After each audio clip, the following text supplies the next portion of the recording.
Hello, everybody, and welcome back to another episode of Chats, Stats, and Fun Facts, a 2025 season preview brought to you by the Drive Pink Dialogue. Today, we are talking about Gonzalo Lujan, who we've now seen play a full game from the starting lineup against Orlando City. I think it is finally time for us to have this conversation. Saur, what is the first thing that comes to mind when I say Gonzalo Lujan? First thing that comes to mind about Gonzalo Lujan is understudy. Someone who's come in to deputize, I think, in two roles. But when the main actor gets sick, he's going to step in. And something tells me that by the end of the season, he might actually be part of the starting 11. Maybe. I think that's such an interesting word that you used because the expectations for Lujan are, I think, what the bulk of this conversation needs to be about.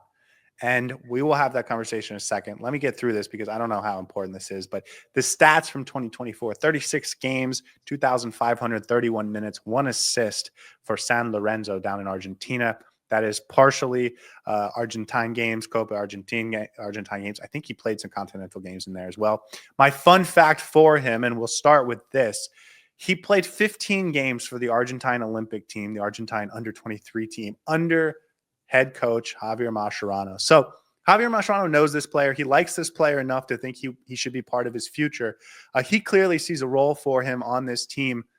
Maybe not game one. We'll get there, but he likes this player enough to think he can be an impact player here. So what is that? How does that make you feel? Because last year, voice crack, apologies. It's been a while since that happened. Last year, Christoph was a solid talent that was not in the right system. And I think there was nothing Tata Martino could do about it because he was just under contract. And so he was kind of misplaced and misplayed, and it was a bad situation. And so now you get a group of center backs that Javier Mascherano basically handpicked, or at least plenty of them that he handpicked. I think that has to count for something. For sure. If anyone can get the best out of him, it's the coach who has signed him. So obviously, Javier Mascherano has a plan in mind. He's gone on record to say that he sees him more as a center back than a right back, which already proves to me that he has some sort of an idea of where Gonzalo Lujan is going to fit into this team and how he's going to fit into this team. That is an exciting prospect because he's still only 23. So he is young compared to what a centre back age at a veteran level should be, because centre backs can play up until 35, 36 sometimes as well. May not have that level of speed, but they can play in that role. So he's 23, can be molded in multiple different ways. And I think he'll learn how to play in the Javier Mascherano system, in the Inter Miami system as the season progresses. So unlike Christoph, who is fairly limited in what he could do for this team, I think Gonzalo Lujan will maybe make mistakes when he's put in situations that he's unfamiliar with, but he learned from those, and I think he'll be able to build on from that. So this is a player who's coming into this team not to start games. He's coming into this team to deputize, learn, and maybe become that starting option by the end of the season or maybe starting next season. He is a long-term signing, or that's how I see him. I agree. I think this is a developmental player, not a instant impact player. And I think it's good that you're going to bring in a guy like that under a coach who believes in him. I think that's really important. I would be concerned about him if Javier Mascherano is not the coach all of a sudden for some unforeseen reason. Because I think Maxi Falcone's coming in to be the starter.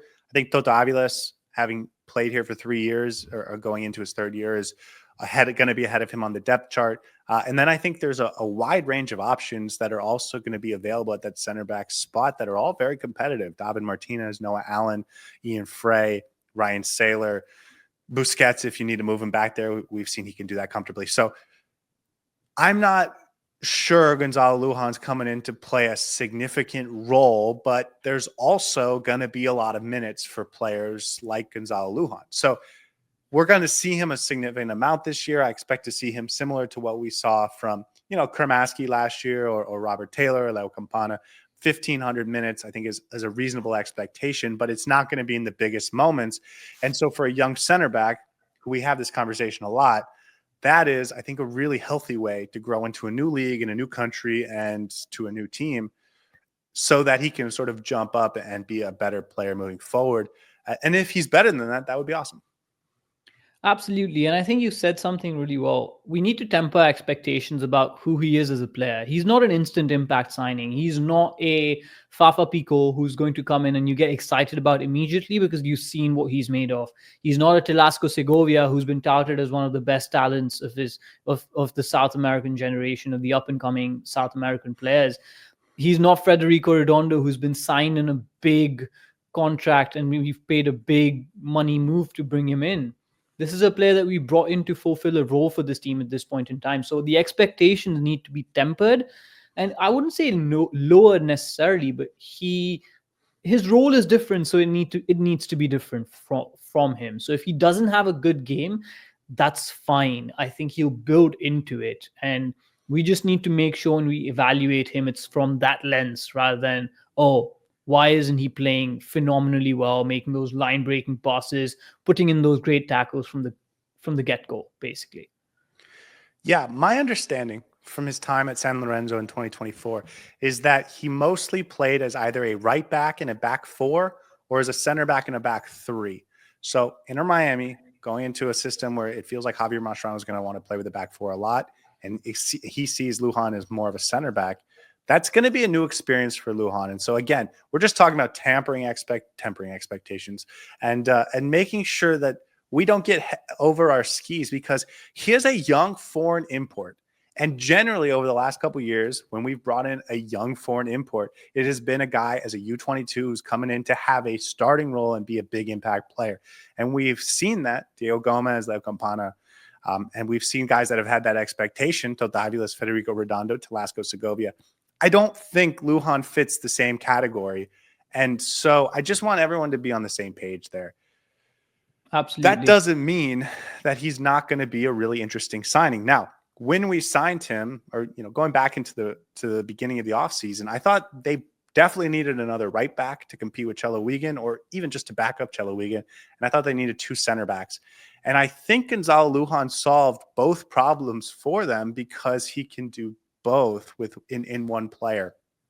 And so you get a depth piece at both spots. I know Javier Mascherano said he sees him more as a center back. I still think he's going to figure prominently into that right back conversation just because I think there's a lack of locked in quality there. And Chelo is fine. He's solid. I think Ian Frey is very exciting over there. But when you're talking about guys or positions on the pitch where there's opportunities and there's not a locked in superstar, right back is certainly one of those. And so when you're considering the competition and depth of quality, both at center back and right back, I think he's going to factor in at both spots.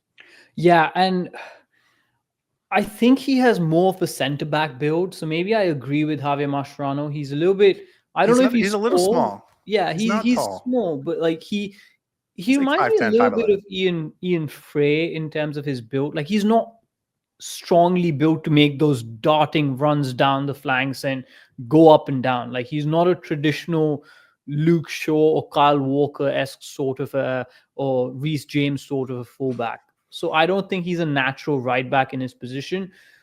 But I like this signing precisely because he's a versatile player and a depth option that we need, and he can do multiple roles for this team. So yes, it might not be that he fits into the center back role at all times. He might play in that right back spot more often, but I like that for him. I think the fact that he can fit in multiple places, we've missed that sort of a player in the back line, especially. So that in itself is going to be really important. And I do think the more he plays in that right back position, the more we're going to like him there. And as you said, the lack of competition really lends itself to an interesting dynamic for all three players, Chelo Wigan, Ian Frey, and Gonzalo Lujan. Because honestly, if one of them has a string of decent performances, they would lock down that position quite easily. We've seen him mostly in centre back, so we're not really sure how he'll fit as a right back as well. But I think over the course of the season, we're going to see him as a right back a fair few times. And I think we like him. Here's one thing I do want to say to Inter Miami fans. I think it's okay to fall in love with Gonzalo Lujan if it happens, because I think he's one of the few players on this roster that I think can and will be around in like 3 or 4 years. Yeah. So many guys are here for the Messi era. Even just looking at the new signings, the Maxi Falcon and the Tadeo Allende, Talasco Segovia, Fafa Pico, all of these guys feel like they're in it to let's compete right now, let's win. And then for the younger guys, let's go back to Europe and let's, be a highly prized player there. And for some of the older guys, they're, getting to the point where it's like, I want to win. And so when this train runs out, I'm probably going to want to move on. Lujan doesn't feel that way. He feels like a guy that could be here for 4 or 5 years. And there's not a lot of guys on this team, maybe David Ruiz and Noah Allen. But most of these guys on this roster feel like they're not that. And so I think it's very interesting to just let him breathe and get himself associated with this club and let him sort of fall into line as he is supposed to. Robert Taylor, I think, is the guy I'm going to compare him to. I know they're not similar players and they don't play the same position, but the growth trajectory can be the same. Yeah, Robert Taylor came in as like a 25-year-old from Europe, and he had some experience, and he was supposed to come in and be a role player, and that's what he was in 2022. And then in 2023, he had his breakout, and now he's like a guy that we're very comfortable starting games for us as he's gotten into year 3 and now year 4. I think that's what the plan should be for Gonzalo Lujan, and if that's Absolutely. the case, like, I think that's a really nice player to have. Yeah, for sure. And you need role players. You need players who do the dirty work of sitting on the bench at times and then deputizing when they need to come on. That's well and good. And I think in 2 years, he might actually be a really good player. I'd love to see how he develops over the next 6 months, over the next year, because for him, the expectations are different. This is more for me a developmental project. And I liked what I've seen so far from him in the preseason games that he's played. 2 games he's played, he's been fairly understated. There hasn't been anything fantastic about his performances. It hasn't stood out phenomenally. He's just had under the radar performances. And I think that for now is really good. For now, that's exactly how it needs to be. Doesn't make too many mistakes and keeps it simple. And for me, that's a good sign for him to go forward. Now, listen, if you're Gonzalo Lujan or you're Javier Mascherano, you may be watching this and saying, you guys are idiots. This is a superstar in the making. Yeah. And that is totally possible. I think we've seen him twice in the preseason, and oftentimes it takes players 3, 5, 10 games to really even show us what they are. We certainly didn't watch him over periods of 90 minutes in Argentina. So I don't want to limit him to what he could be. I think that we should have tempered expectations this year. I do think Maxi Falcon and Tota Aviles are going to be clearly ahead of him on the depth chart. And so that means you're talking about a guy who's your 3rd or 4th choice center back, your 2nd or 3rd choice right back. He's going to get 1,500 minutes. We're going to see a lot of him over the course of the season, but I think it's also possible he's a superstar. And we just don't know what to expect yet, and that happens. And if it does, that would be awesome. Here's my over-under for 2025 as we look forward. Center back is the position he plays most often. Over or under, number 1 position he plays is center back. Under. I think he's going to develop into a right back for this team. I'm actually torn. I'm very torn on this because there's not an obvious fit in either spot. He's going to have to compete and earn whatever he does get. And I just don't think I've seen enough of him to really make a decision yet. But I think he's going to play a fair amount of both, and we'll get hopefully a player that makes us comfortable on both sides.